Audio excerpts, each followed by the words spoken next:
In the basement of a research building in Santa Barbara, California, inside a machine that looks more like a chandelier from another century than a computer, something happened in October 2025 that most of the world either missed entirely or misunderstood completely. Google's quantum team sent a signal into the most complex quantum system ever built by human hands. They scrambled it deliberately, then mathematically reversed time itself and waited. What came back rewrote the rulebook, not because it was strange or unexplained, but because it was perfect, precisely, verifiably, reproducibly perfect. And no computer on Earth could have done it. That is the real story, not the alien contact headlines, not the breathless social media posts claiming Google's Willow chip detected a mysterious second signal that was somehow answering back. That framing is fiction, built on top of a fact so extraordinary that the people who wrote those headlines apparently couldn't trust the truth to carry itself. They were wrong not to.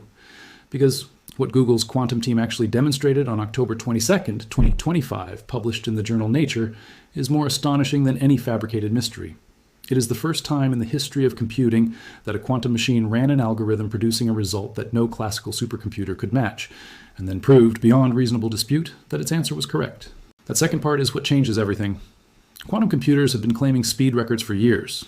In 2019, Google's earlier chip, called Sycamore, made headlines, completing a benchmark that they claimed would take the world's fastest supercomputer 10,000 years. IBM pushed back. Researchers found ways to narrow that gap classically. The claim held up in some forms and collapsed in others. The problem with that 2019's result, and with every quantum supremacy claim that came after it, was verification. The machines were fast. But were they right? In quantum computing, that question is almost existential. You cannot simply look inside a quantum system while it is computing. The act of observation destroys the quantum state. So how do you know the answer you got back is the answer that was actually computed, rather than an artifact of noise, decoherence, or error accumulating across thousands of fragile quantum operations? For 3 decades, this was the central unresolved problem sitting underneath all the excitement. Quantum computers could theoretically be vastly more powerful than classical machines for certain categories of problems. The mathematics was compelling, the hardware was progressing.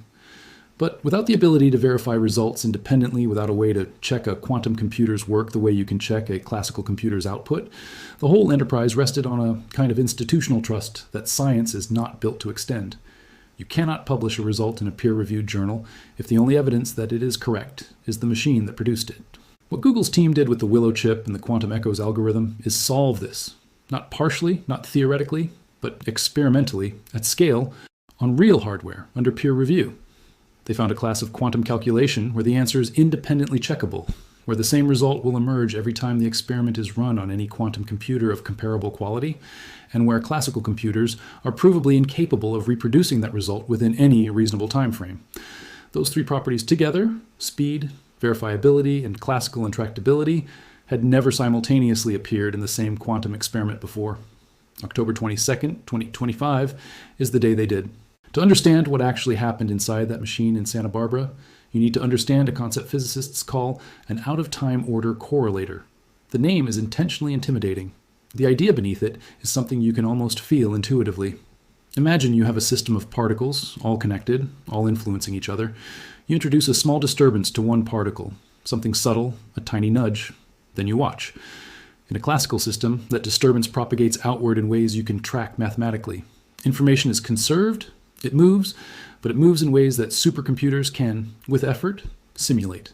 In a quantum system with enough entanglement and complexity, the disturbance does something different. It spreads not just outward, but throughout the entire network simultaneously, encoded in the correlations between particles rather than in the particles themselves. The information gets scrambled across the whole system in what physicists describe as quantum chaos. Once it is scrambled that deeply, no classical algorithm can efficiently unscramble it to figure out what happened. The information is, for all practical classical purposes, gone. Out-of-time order correlators are a technique for probing that scrambling. The protocol goes like this. You take your quantum system in its initial state, you run it forward through a sequence of random quantum operations, letting the information scramble completely. Then you apply a small perturbation, a single qubit operation that physicists sometimes call the butterfly effect, after the chaos theory idea that a butterfly flapping its wings in one place can eventually cause a storm somewhere else. Then you run the entire sequence in reverse, mathematically unwinding the scrambling. At the end of this process, you measure the system. If the perturbation left no lasting trace, the system returns to its initial state cleanly. But if it did leave a trace, the measurement reveals it as an echo, a signature of the butterfly effect, encoded in the quantum correlations of the whole system. Google's team, led by Hartmut Nevin and Vadim Smilyansky, did not just run this once. They ran it twice in succession, a technique they called a second-order OTOC, or a double OTOC. Scramble, perturb, unscramble, scramble again, perturb again, unscramble again. Each repetition exponentially increased the classical complexity of simulating what the machine was doing. But crucially, each repetition also increased the precision and measurability of the echo signal that came back. Instead of chaos, they found harmony. The echo was not noise, it was a pattern of quantum waves adding together through constructive interference, amplifying the signal precisely at the boundary between quantum order and quantum chaos, at what the Nature paper called the edge of quantum ergodicity. The Willow chip ran this experiment using 65 of its 105 available qubits. This is important to note. The full chip has 105 qubits. The team used 65 for the quantum echo computation. That 65 qubit experiment, running circuits of sufficient depth and complexity, generated data points that Google's team estimated would require approximately 3.2 years each to simulate on Frontier, which at the time was the fastest supercomputer in the world. Not 3.2 years for the entire data set, 3.2 years per individual data point. The full experimental data set, produced by Willow in approximately 2 hours, would have taken roughly 150 years on Frontier to replicate classically. To establish this, Google's team did not simply declare classical impossibility and move on. They spent what they describe as approximately 10 person-years stress testing their own result against 9 different classical simulation algorithms. They threw every known classical approach at the problem. Exact state vector simulation for smaller system sizes, tensor network contraction methods, Monte Carlo sampling techniques, compressed representation approaches. Every method either failed to scale to 65 qubits, failed to reach the required accuracy on the hardest part of the computation, or took prohibitively long. The 13,000 times speed advantage they eventually reported was not a rough estimate against average classical hardware. It was calculated specifically against the best-in-class tensor network contraction simulation of those exact circuits on the Frontier supercomputer. After exhausting every known path around the result, the conclusion was the same. The Willow chip was computing something that classical computers genuinely cannot. But the speed gap alone does not make this historic. Speed gaps are interesting. Speed gaps get press releases. What makes this moment genuinely different is the verification. An out-of-time order correlator produces not a random bit string, not a one-time output that can never be independently checked, but a stable quantum observable, a measurable physical quantity that remains consistent across repeated experimental runs on equivalent hardware. When you run the quantum echoes algorithm on the Willow chip, you get a specific value. Run it again, and you get the same value. Another quantum computer of comparable quality gets the same value. That repeatability is the proof. It is the property that transforms this from a laboratory curiosity to a scientific result that other researchers can build on, challenge, and eventually use. Hartmut Nevin described what they had achieved in direct terms. He said, "This is the first time in history that any quantum computer has successfully run a verifiable algorithm that surpasses the ability of supercomputers." Vadim Smilyansky offered a picture that makes the verification intuitive. Just like bats use echolocation to understand the structure of a cave, or submarines use sonar to detect obstacles, they engineered a quantum echo within a quantum system that revealed information about how that system functions. The echo is not a byproduct of the experiment. The echo is the answer. The implications of verifiability ripple outward in ways that non-physicists rarely appreciate. When a result is verifiable, it is publishable. When it is publishable, it becomes the foundation for further work. When further work builds on it, the techniques improve. The quantum echoes algorithm is not just one result. It is a method, a class of approach that can now be applied across a widening range of scientific problems. Google's team was explicit about this. The out-of-time order correlator framework is relevant to learning the structure of systems in nature at scales from molecules to magnets to black holes. Those are not metaphors chosen for dramatic effect. They are actual target applications of the technique. One of those applications was demonstrated the same day in a companion paper posted to the scientific preprint server r/Chefn. In collaboration with researchers at the University of California, Berkeley, Google ran a version of the quantum echoes protocol as what they called a molecular ruler. The experiment used Willow to estimate a key structural property of 2 molecules, one containing 15 atoms and another containing 28 atoms, specifically the distance between hydrogen atoms in each molecule structure. This is a problem that traditionally requires nuclear magnetic resonance spectroscopy, a technique that uses powerful magnetic fields to probe molecular structure. NMR is powerful, but has range limitations on measurable distances.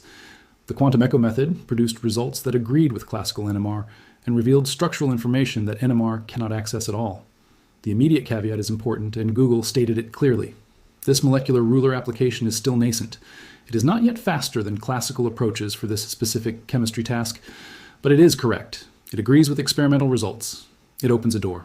And in the long arc of scientific progress, a technique that is currently correct but slow and could theoretically become fast is more valuable than a technique that is currently fast but produces results nobody can trust. The Willow chip itself, the hardware on which all of this was demonstrated, is worth understanding separately from the algorithm. Willow is a 105-qubit superconducting quantum processor, fabricated in-house at Google's facility in Santa Barbara rather than outsourced. Google has been building its own quantum chips for over a decade, and the vertical integration of fabrication and software gives the team an ability to iterate and optimize that is difficult to match for organizations dependent on external manufacturers.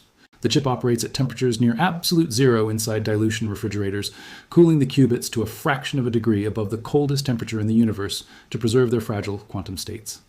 Willow was announced publicly in December 2024 as the successor to the Sycamore chip. At that announcement, Google's team demonstrated that Willow had crossed what they called the error correction threshold, a milestone that the field had been chasing for nearly 30 years. In quantum computing, errors are not a nuisance. They are an existential threat. Qubits are extraordinarily sensitive. Any interaction with the surrounding environment, any vibration, any stray electromagnetic field, any thermal fluctuation can cause a qubit to lose its quantum state, an event called decoherence. As you add more qubits to a quantum computer, you add more sources of error.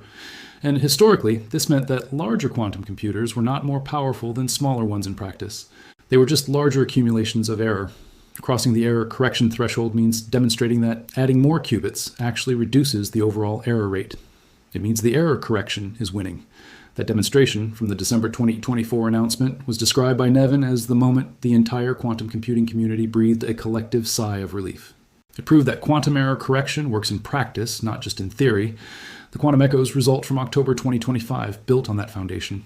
Without Willow's error correction breakthrough, the double OTOC experiment would not have been possible.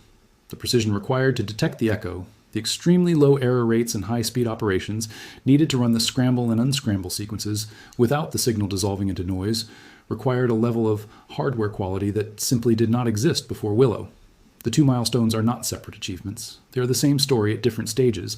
It is worth spending a moment on what this story is not, because the noise surrounding it is substantial and has a pattern.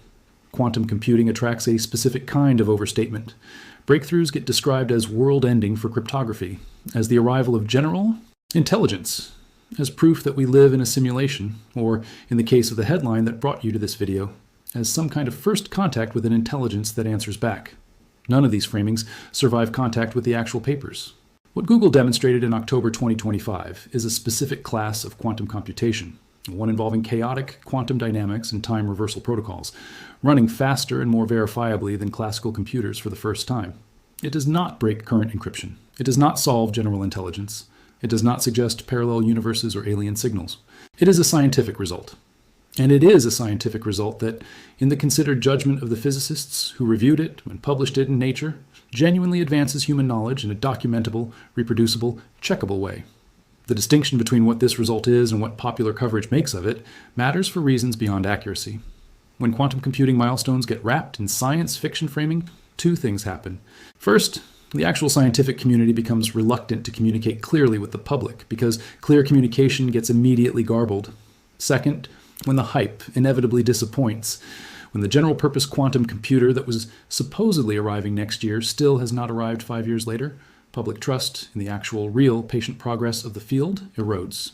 The quantum echoes result is important enough and verifiable enough to not need embellishment. Dressing it up as a mysterious signal that answers back does not make it more interesting. It makes the people doing that work look like they do not understand what they are talking about. Google's roadmap for quantum computing, published in 2020 and still being tracked on schedule, divides the path to a large-scale useful quantum computer into 6 milestones. Willow's December 2024 error correction result covered milestone 2. The October 2025 quantum echoes result represents progress toward milestone 3, which involves demonstrating a long-lived logical qubit and sets up the conditions for milestone 4, which is a logical quantum gate between 2 logical qubits. The large milestone 6 machine, the one that would be capable of solving problems of genuine commercial and scientific value across a wide range of domains, is expected to appear somewhere around the end of the decade. Not next year, not in 5 years. around 2030, if the roadmap holds. Nevin said in late 2024 that they are pretty much tracking as they had laid it out. The quantum echoes result gives no reason to revise that estimate significantly in either direction. In March 2026, Google widened the scope of its quantum bet by adding neutral atom hardware as a second computing modality alongside its superconducting qubit work. In neutral atom quantum computing, individual atoms held in place by laser tweezers serve as qubits, a fundamentally different physical implementation from the lithographically patterned superconducting circuits that Willow uses. Google has described the two technologies as complementary rather than competing, and intends to run both approaches in parallel toward the same long-term goal of a large error-corrected machine. The neutral atom work is early stage and has not yet produced peer-reviewed hardware results comparable to Willow, but the strategic decision to invest in both directions simultaneously reflects the team's confidence that the destination, a useful fault-tolerant quantum computer, is reachable and worth hedging multiple paths toward. In December 2025, the UK government announced that its National Quantum Computing Centre had entered a collaboration with Google Quantum AI, giving British researchers access to the Willow processor. The UK Science Minister framed the initiative as keeping British quantum innovators at the cutting edge. Researchers submitted proposals by the end of January 2026, with successful applicants receiving not just processor access, but research grants and expert support. Target application areas include drug discovery, materials science, and clean energy, exactly the domains where the quantum echoes molecular ruler technique opens new possibilities. For the first time, researchers outside of Google's own teams will be able to run experiments on the hardware that produced the verifiable quantum advantage result. What does all of this mean for the longer arc? Quantum computing enhanced NMR, if the molecular ruler technique matures, could become a powerful tool for drug discovery. Determining how a drug molecule binds to its biological target with quantum-level precision would allow pharmaceutical researchers to filter candidate compounds far earlier in the development process, reducing the years and billions of dollars that currently separate a molecular hypothesis from a clinical trial. Materials science stands to gain similarly. The same techniques that can characterize molecular geometry can characterize the structure of battery materials, polymer compounds, and the materials used in quantum chips themselves, potentially creating a feedback loop where quantum computers help design better quantum computers. Further out, the OTOC framework has implications for foundational physics. Researchers studying how information behaves inside black holes, a theoretical question that sits at the intersection of general relativity and quantum mechanics, have proposed that OTOC measurements in quantum systems could serve as experimental proxies for processes that are otherwise completely inaccessible. This is speculative. The connection between laboratory quantum experiments and black hole information theory is not yet experimentally established, but the fact that the same technique has plausible relevance from drug discovery to the event horizon of a black hole is itself a measure of its depth. Google's Willow chip is not the finish line. The team's own roadmap says clearly that the large-scale, fault-tolerant machine capable of delivering transformative results across many domains requires orders of magnitude improvement in system performance and scale, with millions of components to be developed and matured. The current 105 qubit chip is a research milestone. The path from here to a machine with 1 million logical qubits, which is the scale some estimates suggest will be needed for certain cryptographic and pharmaceutical applications, is measured in decades of engineering, not years of press releases. But October 22nd, 2025 is still a date that will appear in the textbooks. Not because Google built the final quantum computer, not because a signal came back from somewhere beyond understanding, but because on that day, for the first time, the gap between what a quantum machine can do and what classical machines can do was measured, verified, peer-reviewed, published in Nature, and declared not just a speed record, but a scientific fact. The echo was real. The answer was right, and the proof was in the pattern of waves that came back, not from another dimension or an unknown intelligence, but from the quantum architecture of the universe itself, which has always behaved this way. We just finally built a machine sophisticated enough to listen. The story of quantum computing has always been the story of patience. The theoretical foundations were laid by Richard Feynman and others in the 1980s. The first rudimentary qubits appeared in the 1990s. The first beyond classical demonstrations came in 2019. The first error-corrected qubits came in 2024. The first verifiable quantum advantage came in 2025. Each step took longer than the optimists predicted and arrived sooner than the skeptics believed. That pattern will likely continue. The roadmap will slip in some places and surprise in others. What Google's team demonstrated with quantum echoes is not that a mysterious signal answered back. It is something quieter and more durable. They demonstrated that a quantum computer can produce a result and then prove that the result is right. In science, that is not a small thing. In the history of computing, it may turn out to be the most important thing. The echo came back. It was measurable. It was verifiable, and nobody had to make anything up to make it worth talking about. There is a broader context to this moment that rarely gets discussed in the coverage of individual quantum milestones, and it matters for understanding why the Willow chip and the quantum echoes result represent something more than one company's press release. Quantum computing is not a single technology racing toward a single finish line. It is a collection of competing physical approaches, each with its own advantages and fundamental limitations, all converging on the same theoretical destination from different directions. Google's Willow chip is built on superconducting transmon qubits. IBM is pursuing a similar superconducting approach, though with different architectural choices. Microsoft has spent years developing topological qubits, a fundamentally different physical implementation that, if it works as theorized, would offer dramatically better error resistance. IonQ and Quantinuum are building quantum computers out of trapped ions, individual atoms held in electromagnetic fields and manipulated with lasers. Photonic quantum computing, using particles of light as qubits, is being pursued by companies like PsiQuantum with ambitions for room temperature operation. Google itself has now added neutral atom hardware to its portfolio, placing bets on two modalities simultaneously. What this diversity means is that the field is not fragile. If any single approach encounters a fundamental obstacle, the others continue. What the quantum echoes result means within this competitive landscape is that superconducting qubits, Google's approach, have now demonstrated the combination of qubit quality, error correction, and algorithmic precision required to produce a verifiable, beyond classical result. That sets a benchmark that every other approach must now respond to. Quantinuum, which reached a valuation of $10 billion in 2025, is developing its own trapped ion hardware with competitive qubit fidelity claims. IBM's roadmap for scaling superconducting processors runs on a parallel timeline to Google's. The race is real, and the Willow result just raised the standard for what counts as a meaningful milestone. The physics community's reaction to the October 2025 announcement was notably more measured than the popular coverage, which is typical of how quantum milestones land.